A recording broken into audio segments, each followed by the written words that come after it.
Wrestling has more than one royal family.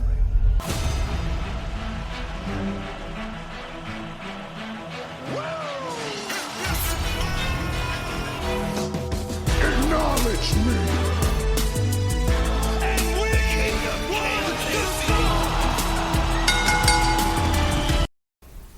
What is up, guys? Welcome back to Wrestling Crossroads. As always, I am one half dynamic duo twisted alongside Brother Pyro. What's up, y'all? It has been a while since I've done that intro, so I'm okay with slipping up just a little bit. Just a little bit. Today we are covering WWE Bad Blood, and we actually have our historian for everything, Desario. Hey, what's going on, everybody? Bad Blood?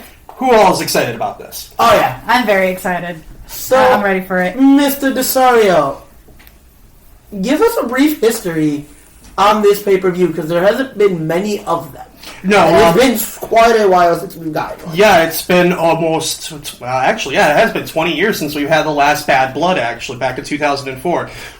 We went back to 1997. It was actually part of the In Your House series at that point in time, when they were naming everything after, that particular main event feud. Like, they had Beware of Dog, Calgary Stampede. This one was Bad Blood, because Shawn Michaels and Undertaker had a nice long history going back to SummerSlam at that point, where Shawn inadvertently cost Taker the title, and Taker was hell-bent on revenge. Shawn just started DX. They had to keep them away from each other. What better way than an enclosed cage? Get rid of the big blue bars that they were using at that point in time. But as we all saw at the end of that match, that cage really didn't keep people in or out. Hence, Shawn falling off the top of the cage, and the debut of everybody's favorite big red monster, Kane. I did not know that was kind of the debut of Kane, honestly. Oh, he was talked about basically for almost 6-7 months prior to that, because Taker had a split from Paul Bearer. Paul Bearer was just like, "Your brother Kane's alive, Undertaker! Oh, he's alive!" And it just kept being referenced. No, it's the fact that he hit the voice so well. He did. I used to love Paul Bearer. I used to be able to do that voice like, "Oh, my Undertaker's gonna come grab you. Oh, yes, Ric Flair, you're gonna be underground." And then Taker would just, "Rest in peace." It was glorious. All right. It sounds like So continue with our little history lesson before we dive into the match card, sir. Alright, and so then Bad Blood was retired for about 6 years, brought back as part of the Raw exclusive pay-per-views. That's when they were doing pay-per-views for only Raw or only SmackDown every other month. Oh yeah, they tried that again in the modern era post-brand split, and Jesus, did that work like a dumpster fire. It worked a lot better back at that point, though, because people were a little bit more invested, and they were to follow a certain brand. Like SmackDown had the SmackDown 6 that people were really focusing on, and Raw had the main heavy hitters and heavy brand. So they brought back Bad Blood, figured, why not bring back Hell in a Cell? That's where Triple H and Kevin Nash got put into it. Following year, what better match to have in Hell in a Cell than, at that point, Shawn Michaels and Triple H.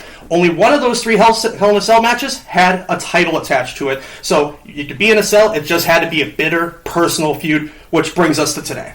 Alrighty.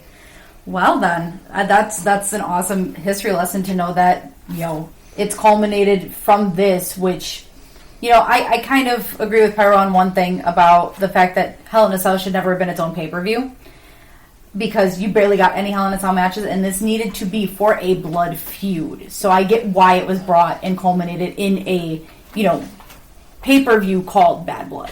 Exactly. I mean, you don't need a pay-per-view called Hell in a Cell. I was going to say, you and I have 100% agreed with the same concept. If the match type doesn't necessarily warrant it needing, Extreme Rules. Mm-hmm. For the most part, it really doesn't need its own pay-per-view, but I think this last year that they did it, everything having a stipulation. an extreme stipulation, throwing out basic rules, it worked finally. Of course. TLC wasn't a needed pay-per-view. I still think Money in the Bank really isn't a much-needed pay-per-view. But You want it to be back on Mania. Oh, We've had this discussion before.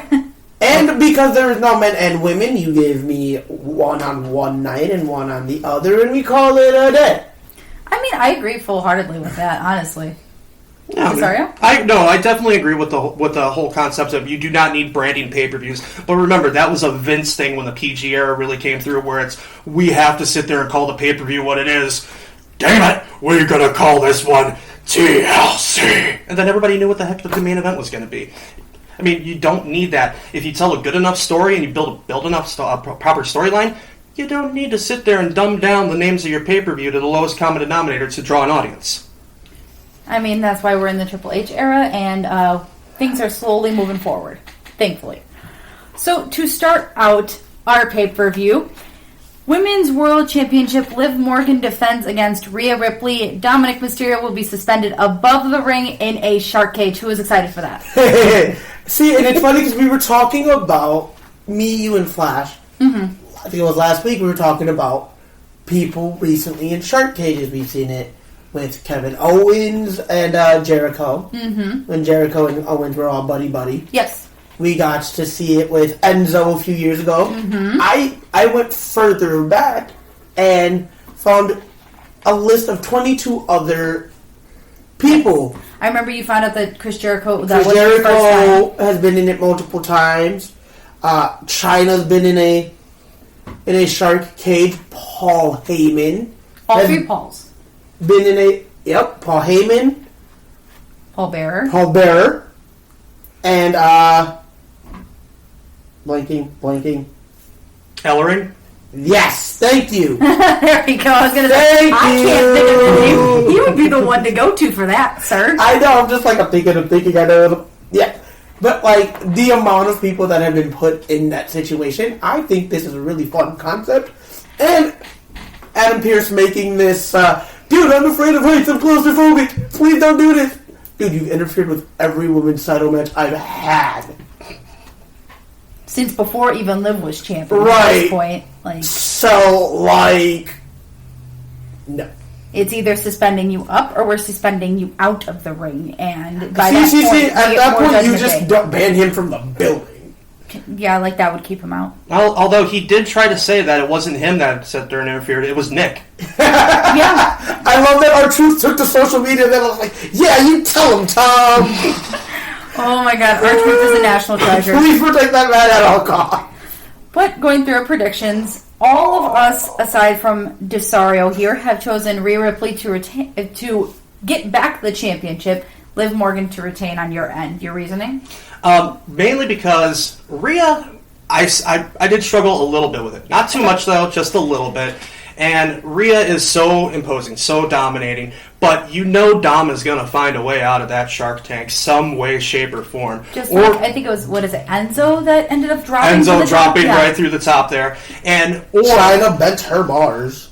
Yeah, or he's going to have a weapon with him that sit there and give to Liv at the right opportunity.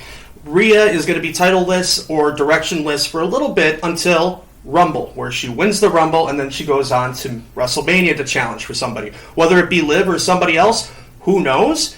But that's kind of the path I'm seeing for Rhea at this point in time. So you see her as a 2-time Royal Rumble winner? I do. I see her being that one. Because as of right now, who can you think of that they can build up into that Women's Royal Rumble winning spot at this point in time?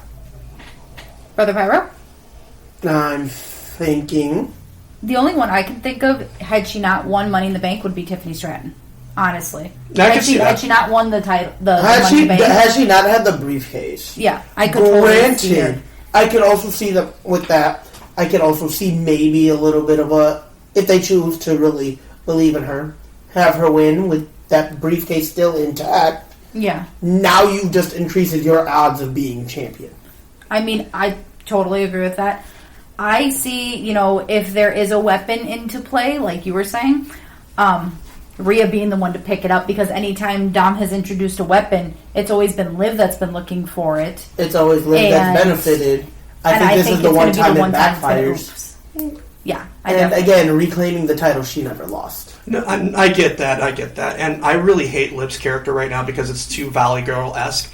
I really hate it. I've been saying that forever. I loved Liv Morgan for a long time before this whole new character. I don't mind her being a heel.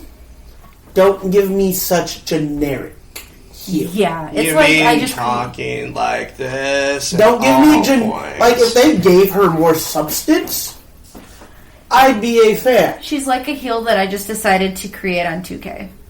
She's one of the generic heels that you just decide to make on 2K I at this swear to point. God. And it's really sad because I used to love her character so much. I like her talent level is so high. I'd be okay if they brought us back pink-haired heel version of Give me her. Riot Squad Liv. Yeah.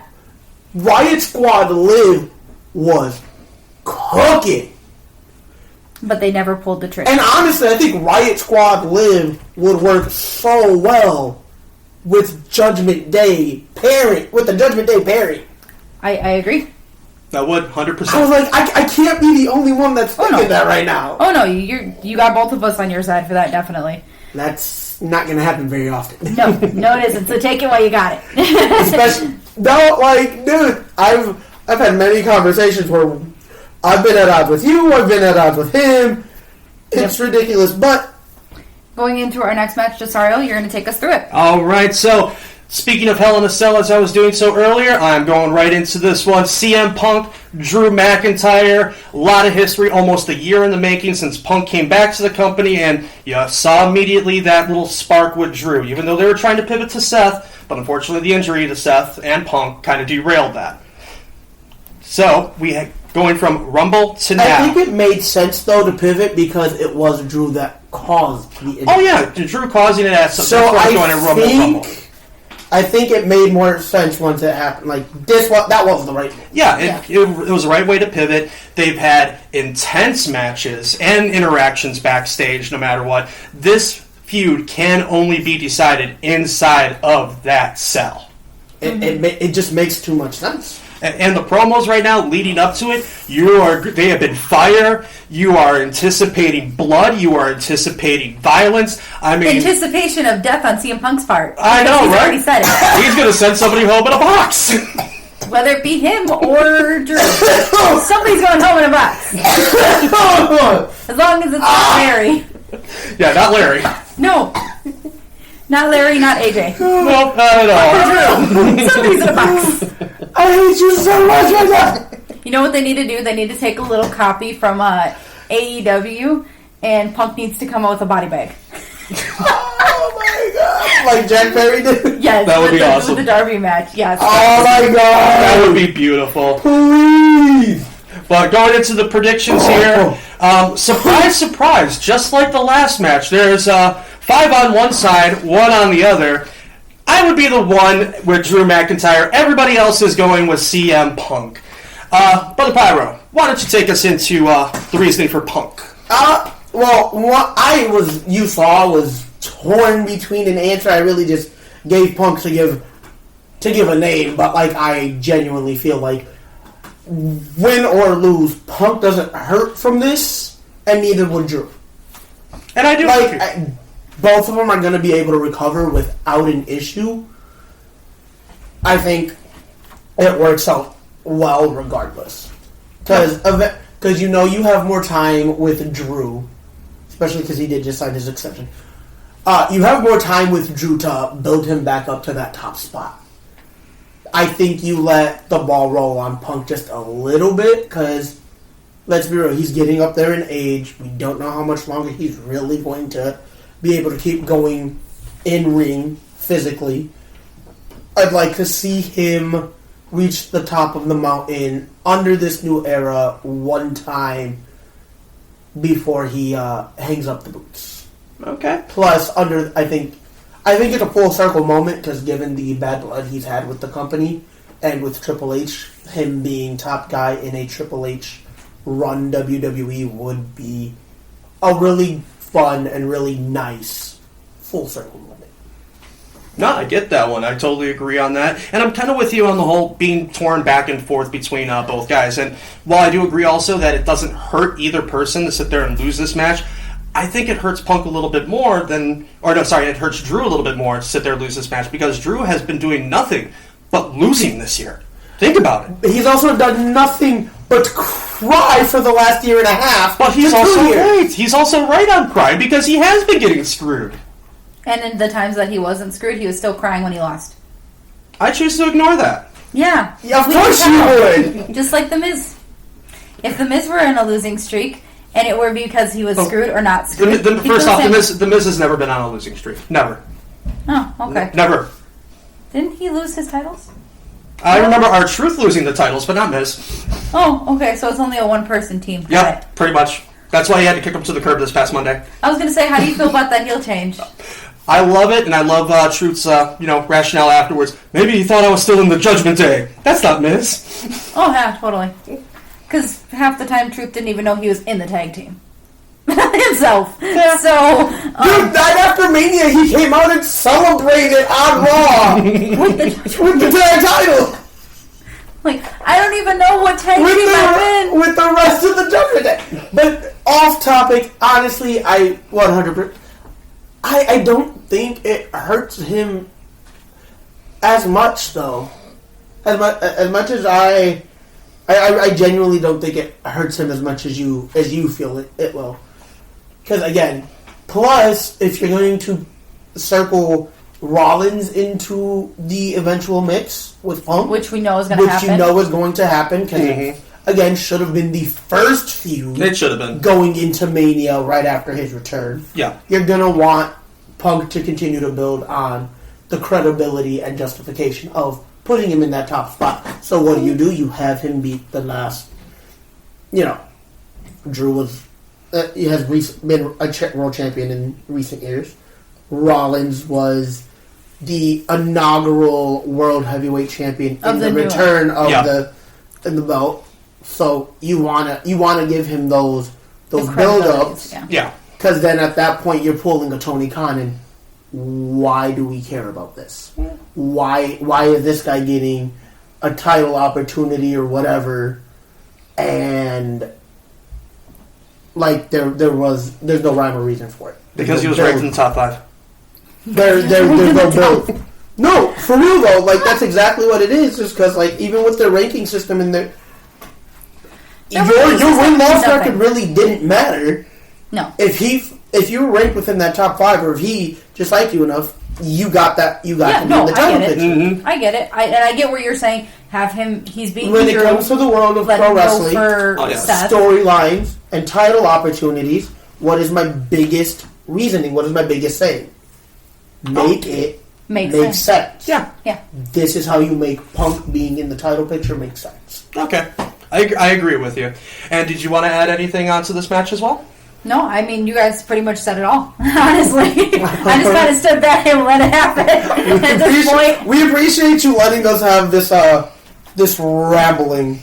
I mean, my only thing was I totally agree with their Pyro and how he's seeing things where it's, he obviously beat Drew. He's going to continue to beat Drew because obviously I went for Punk. And they're one apiece right now. Yeah, yep, 1-1. This is the rubber match. So then you go Seth, and then what? You could carry it on to him challenging Damian because that's another world champion because he's already called up Gunther for the future.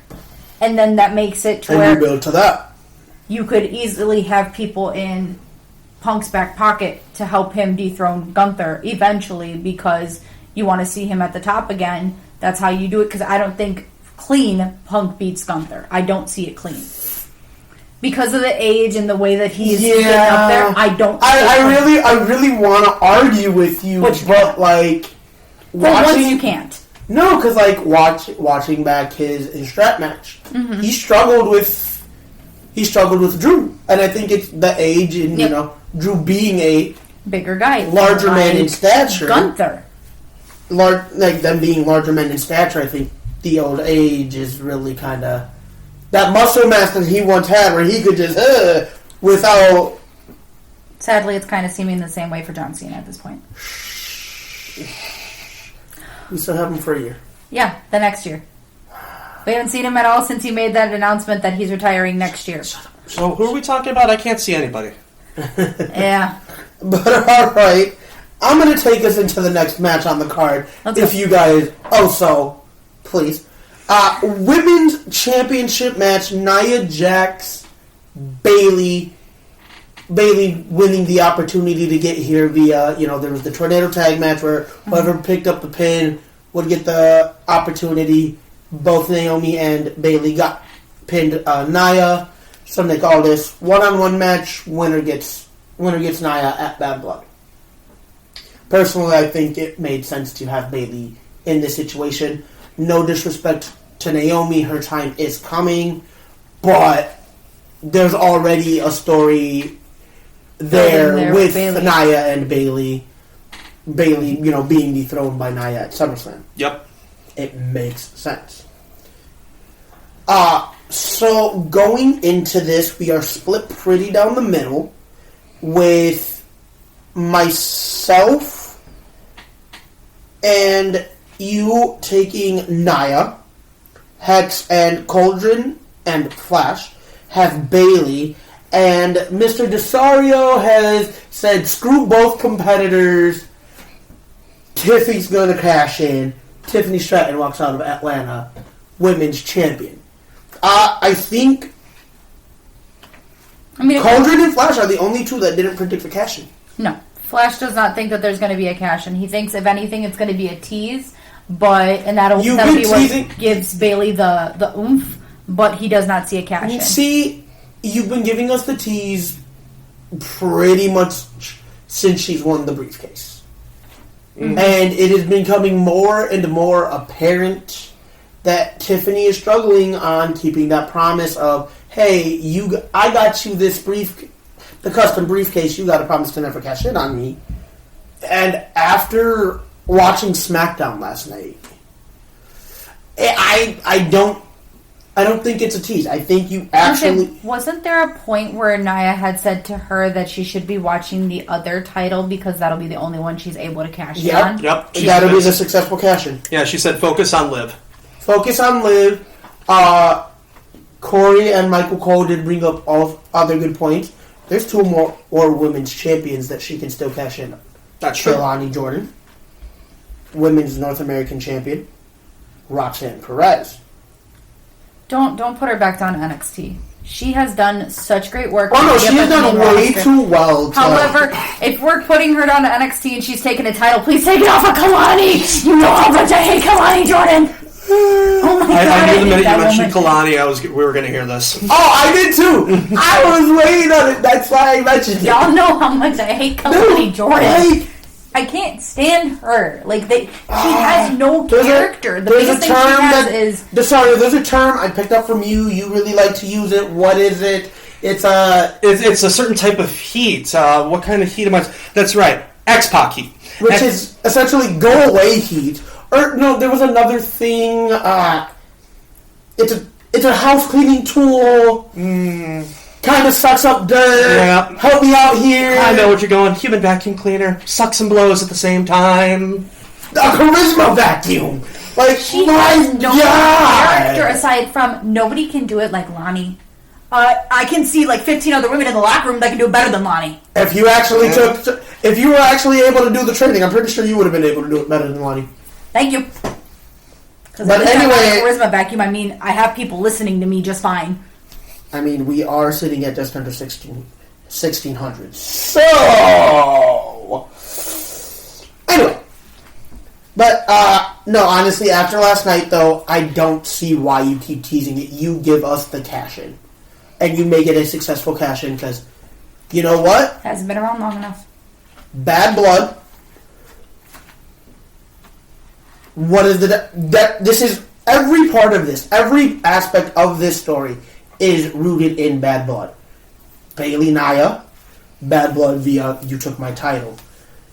Whether Tiffany cashes in on Nia or Bayley trying to drive the wedge between Nia and Tiffany gives her prime reason to cash in on Bayley. I'm cashing in on Nia. I'm tired of you talking down on me. Bingo. I can actually be successful. And I don't need you. She said it last night to Bayley. Do you really think I need this briefcase to be able to pick up a win again? Or to be able to beat Nia? And Nia's face, if anybody noticed, was excuse me? But, it's true. Tiffany has put in the work to really be taken seriously. I can see her as a viable face for this women's division. Mm-hmm. Something fresh.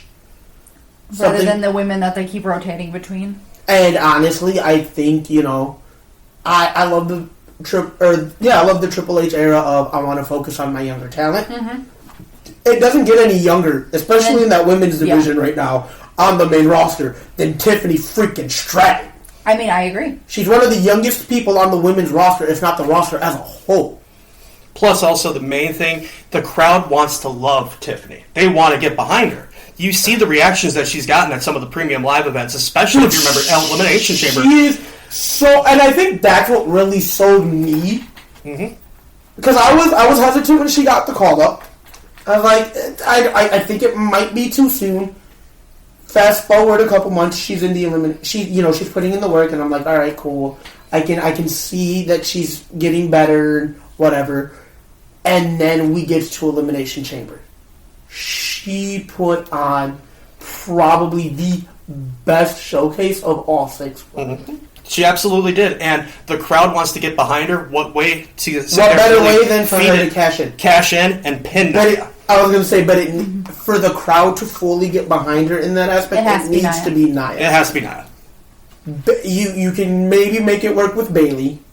Or Pam, as Tiffany likes to call her. Yeah. But the real name sneak. But Nia puts her that much more over. Yep. Like, the entire world is behind Tiffy. I agree. Tonight, Atlanta will experience Tiffy time. All right. Tiffy time! Oh, Lord. Please don't ever do that again. Oh, Sorry, I will. I'm actually going to have you take us into our next one. Okay, sounds good. So the next one is another feud that has been brewing since SummerSlam, and that is Damian Priest versus Finn Balor.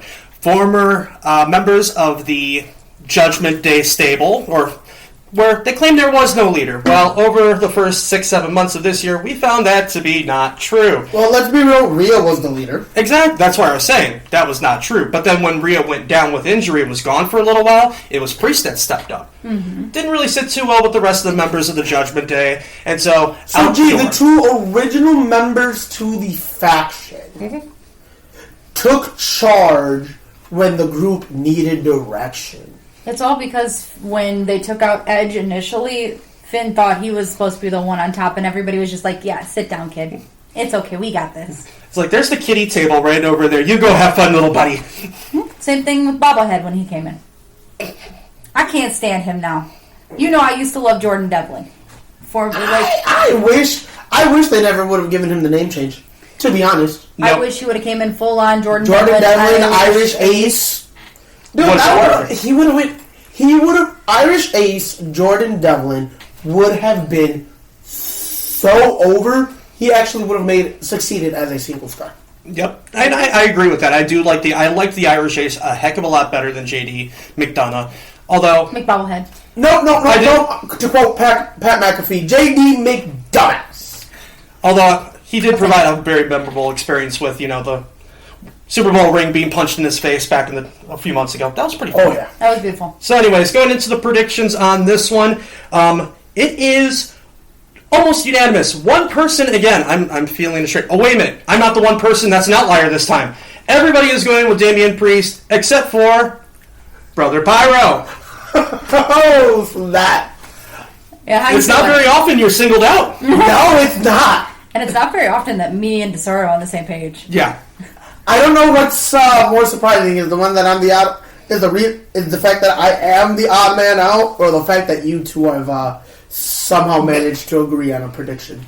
I think it's more us agreeing, because when you think about it, even like AEW, if you go undecided or you go with somebody, he's usually one that's either with you or completely in a ballpark of his own. Yeah. And I'm usually with the majority of everybody. Fair enough. Whereas we're actually usually it's me and him on one page and yep. against the rest of the grade.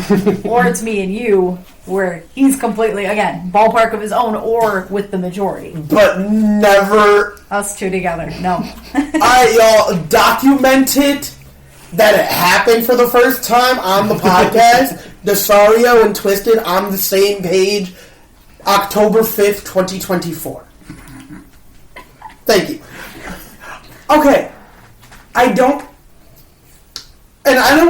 The only reason I can see Finn really picking up the one, he kind of needs it more. 2, they're gonna want to keep this going just a little longer.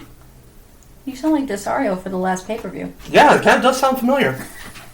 They're going to want this to continue a little longer. And we also got to remember the X factor that is the rest of the Judgment Day. You know they're going to get involved, and I think the distraction is going to be what ultimately costs Priest. Because he's going to want to, take him out. I want to take him out. I want to make sure I don't want you guys interfering. I want this match one-on-one. He's going to get distracted by trying to level the playing field again. Balor's going to capitalize because that's what he does well. I get where you're going with that one, but Twisted, what do you got going on with this? You also you bring in Judgment Day. We also have somebody on Priest's side too, who's been helping level the playing field. A Mr. Intercontinental Champion, Yeet! Mr. Jey Uso. No yeet. Yeah. I'm still Team Jimmy. I'm still waiting on Jimmy to return, and I'm hoping. I was honestly praying it was last night because that would have set up so perfectly. I pray the Bloodline dropping those tag titles. I need it to be tonight. But yeah, you're right. But unless Jimmy comes out with like a steel chair or something, who's to say he doesn't? And I'm not saying that that's not a possibility. The numbers game still favors Judgment Day. One thing that they are really good at finally getting it together. I was going to say is that numbers game. Where? Well, how did that numbers game work last month when it was the Terror Twins versus Dom and Liv? That's what I'm saying. Yeah. Is like in the last month they've kind of they've finally been able to come together and get it together. I can see more cohesive. I get that, but I think you want to keep Priest looking very, very strong. That's why. And that's why I say Balor doesn't win clean. I get that. It doesn't take anything away from Priest, and then again you give us you strap that rocket, you give us that catapult, and you can still. Where does this culminate? You can still give us Priest going over long term. Where does this feud culminate then? Do we culminate at Survivor Series, or do we culminate further down the road? That's the question on the table, because you're going the opposite. I gotta ask.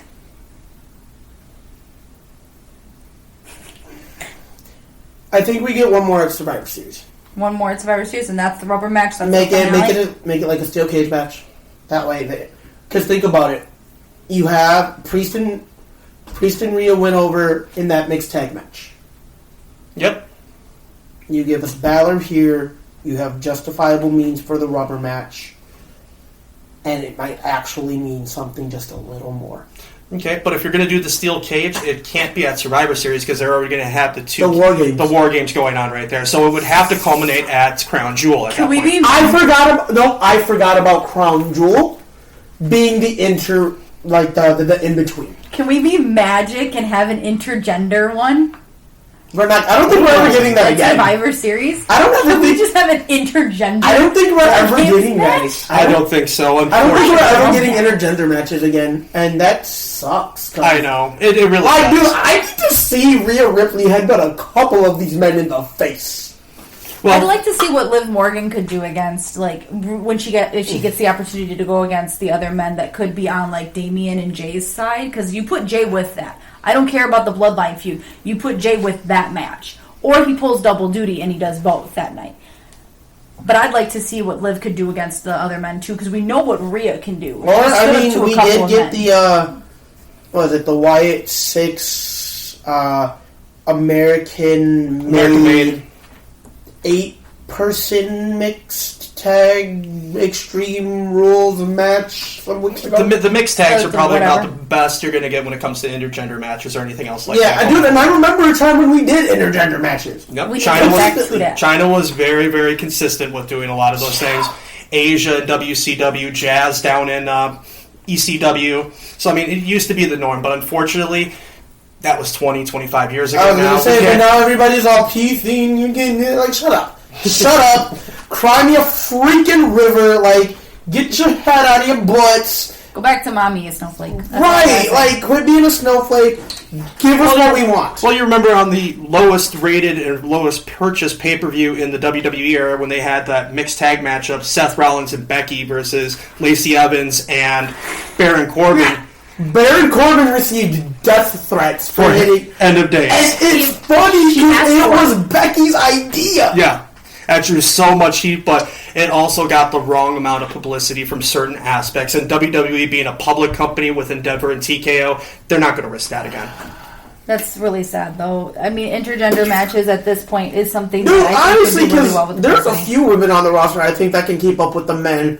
Actually, there's a few women on the roster that I think outperform the men. Oh, great. Rhea Ripley, at times Becky, definitely Charlotte. Michin. I mean, there is times where you could even put She can keep Bianca up. against some of the men. Jade. Hell, you can give me Jade. Right. Natalia. Can Yeah, I keep can up with see, the yeah. men without an issue. Oh, yeah. Yeah, there's tons of them that sit there and can keep Sonya? up. I'm sorry, but Sonya and Shayna, Yeah. I'm pretty sure can break somebody's jaw. Like, You can put Zoe in that mix as well, because Zoe is pretty strong. I mean, I can see her keeping up, but I can't see her outperforming. No, not outperforming everybody, but she can keep up, and, well, she can probably outperform a couple of people. yeah, like Akira Tozawa. That's not very hard. I'm outperforming Akira sitting here talking into a microphone. Anywho, what I presume to be our main event because of the people involved in it, we have the tag team match, Cody Rhodes and Roman Reigns versus the Bloodlines, Solo Sikoa and Jacob Fatu. Brother Power, you're going to join me on this one. Prediction-wise, I'm just going to go out and have this, and then I want you to take us through. Cool. But I know what I gave you. You're changing it. I am. All right. So we are 4-2. You guys are on the same page again, choosing Bloodline. Everybody else goes Cody, Roman. Now, kind of give us a backstage history on this. Let's go back just a little bit. So, going back just a little bit on this, we just need to go back as recently as this past WrestleMania. Cody was on his way to trying to complete the story. Rock got brought in. Was originally going to be fighting Roman, and then wasn't going to fight Roman. A big uproar.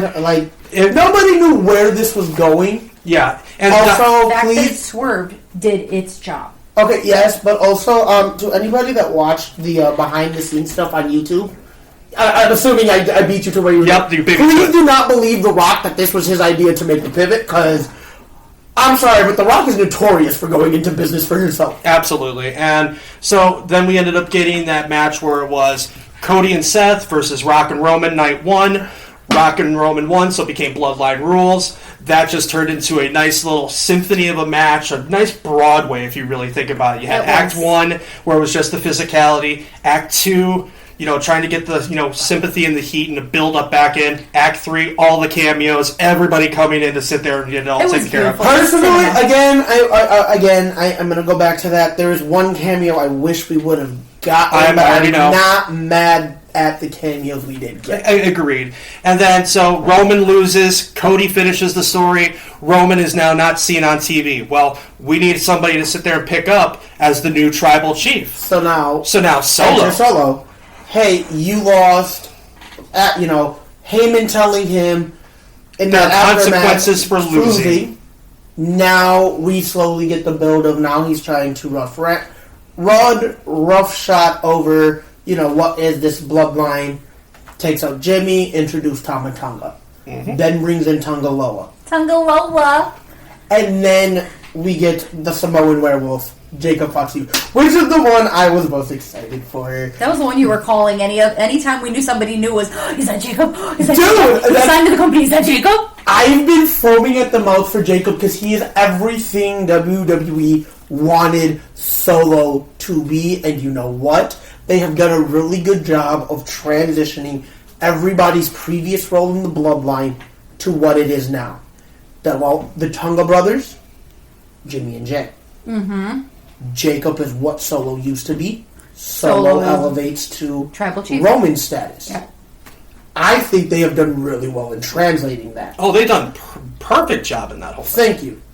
Do I ever feel like Solo should ever really have a live mic? No. No. But we felt the same way about Roman years back, too. Yes, but that's because think about the cookie cutter, I'm going to force you down the throat, and baby face promos that he was trying to cut. Suffering succotash. It also doesn't help that at one point he really did have the fattest lisp in the world. It also doesn't help when John Cena literally makes you eat your own words because you have to learn to cut a promo, champ. Oh yeah, he's like, It's called a promo, champ. You gotta have. It's called a promo, big dog. Yeah. You're gonna have to learn how to cut one. Anyway, so then you transition from Mania. Now you get into going into SummerSlam. Solo still like, I want this. This needs to come back to my family. This is ours. Solo, Cody, again, bloodline rules. Obviously, you knew Roman was, not Roman. You saw, bloodline was going to get involved. You knew it was happening. To the return of Roman Reigns. He comes out, costs Solo the title, then comes out and is like, yo, this is mine. You don't get to just appoint yourself this. You have to earn this, essentially. Roman, I do feel like this is one of those enemy of my enemy things, which is beautiful. Because I'm really happy that, the bloodline has been there to, jump Roman the way they have everybody else. Mm-hmm. And there hasn't been anybody to help him. Think about what he's done over the last 3-4 years. Right. Yeah, the only person that's on Roman's side 100% with all the things that Roman's done over the last few years is Jimmy. And Paul Heyman. Those are the only two. And even then, they're Jimmy, out right now. Jimmy is very questionable still because he was always iffy. Yeah. He was the first one to kick. Heyman was the only one 100% on Roman's side. Now, we bring us to this match. Solo posed this match to Nick Aldis after the cage match to give us SmackDown on the USA Network. Cody at one point was, I don't want to do this. Yeah, he's like, I'm done with the bloodline. I want to be done with the bloodline. Roman, you're on your own. I would have loved it if we would have seen the returning Jimmy come back. But we didn't. We got to the end. Roman cuts his promo of, I am the only tribal chief. Like, OTC does not stand for original tribal chief like we originally thought. Mm-hmm. It stands for only tribal chief. I am the real tribal chief. This is still my company. These are still my people.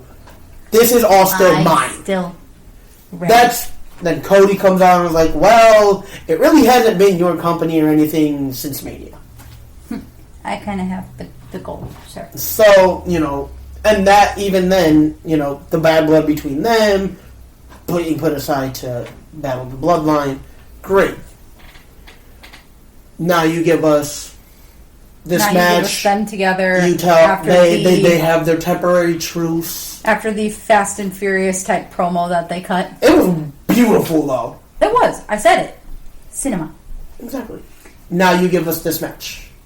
I personally would have loved, before Cody signed that contract, Jimmy's music hits. He comes, from out of the crowd and is like, all due respect, this is a family matter. They took me out. They've been taking him out. It's on us to fix the blood beat.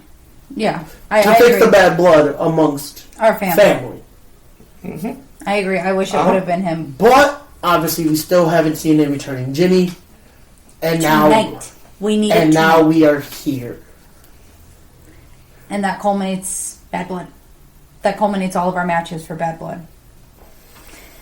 So, with that being the end, I do want to say one thing. I showed this to you earlier. This will be Desario's first time, as far as I know, hearing about it. I want to thank the one fan that went through during our kind of leave of absence and listened to 45 of our episodes. Wait, do we finally know who this is? No, we do not know who the fan is, but I want to thank said fan for listening to 45 episodes on Tuesday. On Tuesday? Yes. Nice. Okay, to whoever this is, DM us, send us the fan mail, something. I want to send you something as a token of appreciation.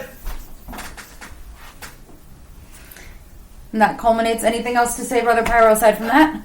No.